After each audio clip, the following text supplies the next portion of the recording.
ভাঙড়ে তৃণমূল নেতা খুনে ফের গ্রেফতার আরো এক তৃণমূল নেতার। গ্রেফতার তৃণমূল নেতা আজহার উদ্দিন মোল্লা, গ্রেফতার করে উত্তর কাশীপুর থানার পুলিশ। মুফাজ্জলের পর গ্রেফতার তৃণমূল নেতা আজহার উদ্দিন। এর আগেও বোমা বিস্ফোরণের ঘটনার নাম জড়িয়েছে আজহার উদ্দিন মোল্লার। আরো একবার জানিয়ে রাখতে চাইব, ভাঙড়ে তৃণমূল নেতা খুনে ফের গ্রেফতার আরো এক তৃণমূল নেতাই। গ্রেফতার তৃণমূল নেতা আজহার উদ্দিন মোল্লা, গ্রেফতার করে উত্তর কাশীপুর থানার পুলিশ। মুফাজ্জলের পর গ্রেফতার তৃণমূল নেতা আজহার উদ্দিন।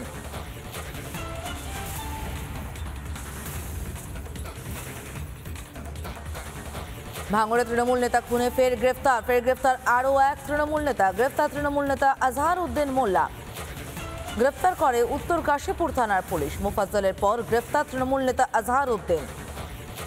এই আজহার উদ্দিন 2023 সালের পঞ্চায়েত ভোটে আইএসএফ এর হয়ে জয় পায়। তারপর আইএসএফ থেকে তৃণমূলে যোগদান করে। এর আগেও বোমা বিস্ফোরণের ঘটনার নাম জড়িয়েছে আজহার উদ্দিন মোল্লার।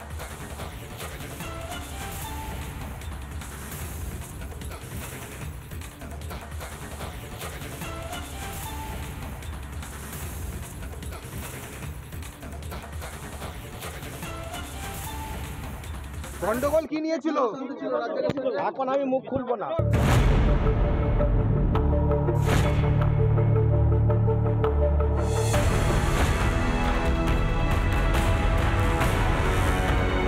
গুলি করে কুপিয়ে খুন করা হয় শওকত ঘনিষ্ঠ তৃণমূলের অঞ্চল সভাপতিকে।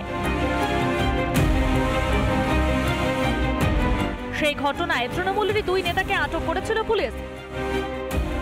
অবশেষে 3 দিন পর একজনকে গ্রেফতার করল পুলিশ। ধৃতের নাম মোফাজ্জল মোল্লা।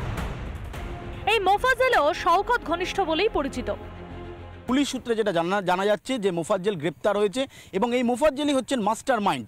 তিনি ভাড়াটে খুনি এনে এই রেজ্জাক খানকে খুন করিয়েছেন।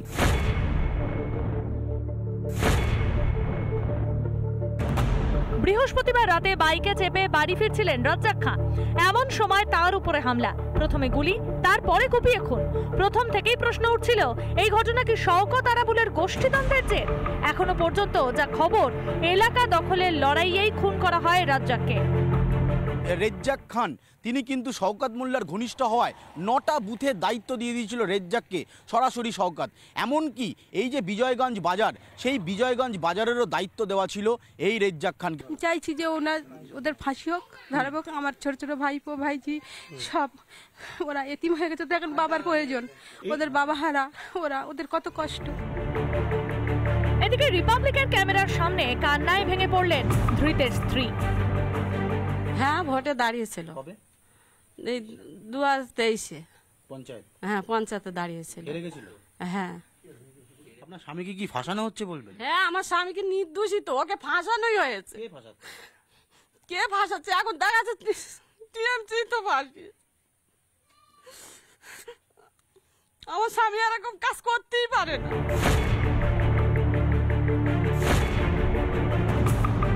Shawkat Molla right side, left side, front side, back side যে নেতাগুলো দাঁড়িয়েছিল, সঠিক তদন্ত হলে ওই অনেক নেতা জড়াবে।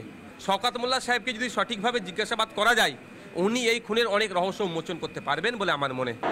আইএসএফ এর মদতপুষ্ট হয়ে আজকে যে বা যারা খুন করেছে তারা কখনো দলের লোক হতে পারে না।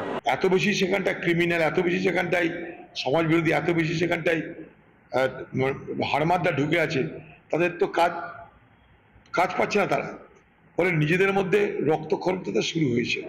এই রক্তক্ষরণের মধ্যে দিয়ে তৃণমূল দল আগামী দিনে এই পশ্চিমবঙ্গ থেকে উঠে যাবে। ভাঙড়ে ফের কোন্দলের বলি তৃণমূল নেতা। আইএসএফ এর ঘাড়ে দোষ দিয়েও শেষ রক্ষা হলো না। আর কতদিন কোন্দল কাটায় এভাবে প্রাণ যাবে তৃণমূল নেতা কর্মীদের? রিপাবলিক বাংলা। নানা ধরনের কন্টেন্ট দেখার জন্য লাইক করুন, শেয়ার করুন আমাদের ফেসবুক পেজ, সাবস্ক্রাইব করুন আমাদের ইউটিউব চ্যানেল। পাশাপাশি অন্যান্য ব্রেকিং নিউজের জন্য অবশ্যই চোখ রাখুন রিপাবলিক বাংলায়।